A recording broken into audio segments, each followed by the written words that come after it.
The Middle East is bracing for America's response to that deadly drone attack that killed 3 U.S. soldiers in Jordan. But after President Biden said he has made a decision on how to retaliate, Iran's top military leader is not backing down, saying threats from the U.S. will not go unanswered.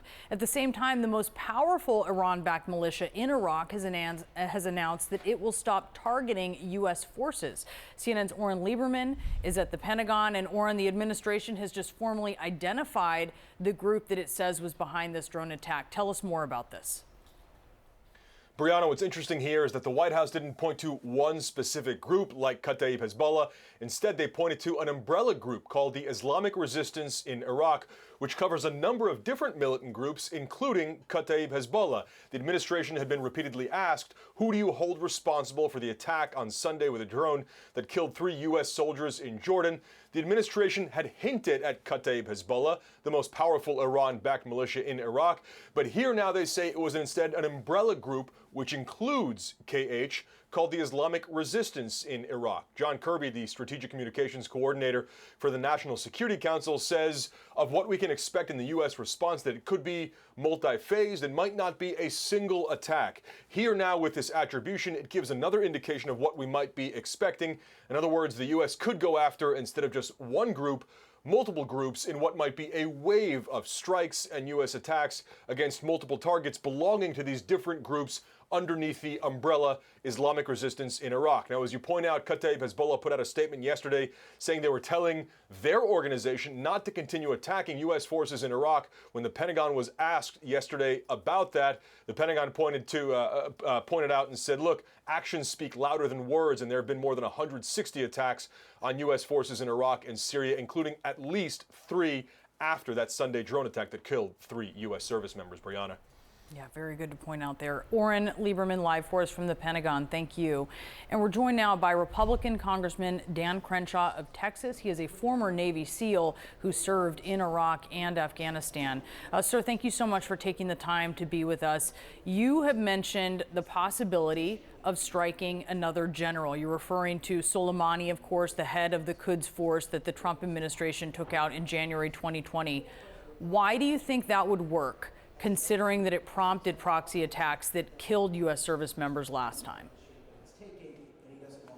Yeah, well, first of all, it didn't start the World War III that everybody on CNN and MSNBC and many on the right were also claiming it would, right? The World War III doomsdayers are pretty much always wrong. Maybe one day in the next 500 years they'll be right, but for the most part, if we stand up for ourselves and against our enemies, we will be okay, because we're dealing with a half-rate power like Iran. And of course they did a retaliatory strike, okay? Now, we also had forewarning of it through the Iraqi government, okay? So it was almost like a gentlemanly agreement on their part. Let's be clear about that. Which strike are you talking about? But I'm talking about their retaliation for the one you referred to after Soleimani. Right. Look, let's. But there was a deadly one too. And I take your point. Fine. It didn't unleash this incredible wave, but there were other strikes, including one that did kill U.S. service members. But please finish your thought. Of course. I mean, that's the back and forth that we continue to see in the region. And so if you want to end that back and forth, if you want to tell the other side that your costs are going to be simply too high if you keep screwing with us, well, then you have to establish that deterrence. And you establish that deterrence by always beating them on the escalation ladder. So far, we have failed to do that. We've had 165 attacks since October, and we have failed to establish deterrence because they keep doing it. They keep trying to kill Americans, and they finally succeeded. Now, luckily, that finally got a response from our president, from multiple senators, from myself, who are saying, we're holding Iran responsible. Maybe we should look at targeting leadership. We should look at targeting infrastructure. I don't have that exact list of targets, right? You can't ask me what exactly I would target because I'm not in the Situation Room. The Department of Defense gives the president a list of targets. Those targets could be people, they could be infrastructure, they could be inside Iran, it could be outside Iran. It could be part of any of one of those groups that you just mentioned. And there's going to be a risk assessment associated with each one of those options. My advice would be to choose the option that makes you just a little uncomfortable.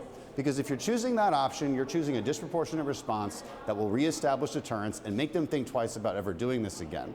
I think Kataib Hezbollah's statement was interesting because it seems clear to me, this is my guess, that Iran, the Ayatollah gives them a call and says, hey, you better take full responsibility for this, because now they're calling for retaliation against us, Iran, even though they probably, of course, have manned and equipped and funded those groups. They are directly or indirectly responsible, but they're trying to get out of it now because they're scared, and that's a good sign. Now, that doesn't mean we don't respond. You still need a disproportionate response, and I look forward to seeing what the president has in mind. And I hope that it's something much stronger than what's been getting done in the last few months. It is an interesting response, certainly from Kataib Hezbollah, and was very surprising that they did that. So what you're talking about is something that could result in further U.S. service member casualties.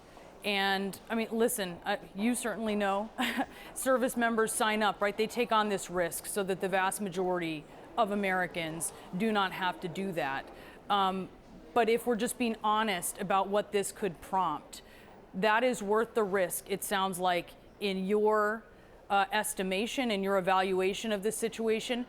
How should Congress, Republicans and Democrats, then communicate about that? Because so often what you hear is the politicization of these deaths. Yeah, it's a good question. It's one that many ask, and I always scratch my head when it's asked because I guess my response is, what choice do you think we have? Right? So there seems to be this sense of false choices that many people believe in, which is we can just have peace if we choose peace. But here's the thing about peace: the other side always gets a say in whether you have peace or not. And so we didn't do anything to instigate this particular attack that killed 3 service members. So by the logic of doing nothing and maybe, asking for peace or maybe sending them nice letters or something, we're going to assume that they're just not going to keep killing Americans? Why would we assume that? I mean, it's within their doctrine to keep killing Americans and expel us from the territory. That's their whole point of existence. It has been for 20, 30 plus years. It's how we ended up in the global war on terror in the first place. So it's just too naive to believe that we can never stand up for ourselves, and that standing up for ourselves only hurts us more. That's how you keep getting bullied, right? International relations, foreign policy, it's not that different from your typical schoolyard bullying tactics. If you want to keep getting bullied, keep signaling to the bully that it's okay when they push you down. And then you'll keep getting bullied, and your friends will keep getting bullied. I don't think Eventually, anyone's you have to stand up suggesting. for yourself. I don't think anyone's suggesting not doing anything, right? It's the range of options at this point and how aggressively you respond, which is being debated at this point in time.